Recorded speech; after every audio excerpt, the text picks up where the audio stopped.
ఇప్పుడు అర్థమైంది నాకు. నేను పరలోక రాజ్యంలోకి ప్రవేశించాలంటే నేనేం చేయాలి?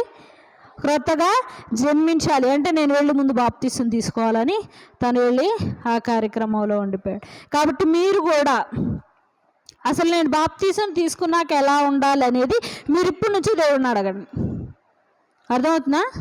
తీసుకున్నాక నేను ఎలా ఉండాలేసి అనేది నువ్వు మాకు ఇప్పుడే చెప్పు, మేము దాని ప్రకారం వెళ్తామని చెప్పి దేవుని ముందుగానే అడగండి. మీరు ఎలా ఉండాలి, ఎటువైపు నడవాలి, ఎటు వెళ్ళాలి, ఏంటి ప్రతిదీ దేవుడిని అడిగితే ప్రార్థన ద్వారా దేవుడు ప్రతి ప్రశ్నకు ఏం చేస్తాడు?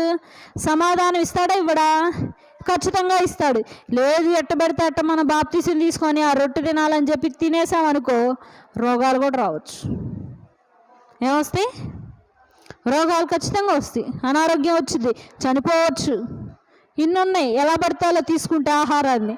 కాబట్టి బాప్తీసం ఎప్పుడు కూడా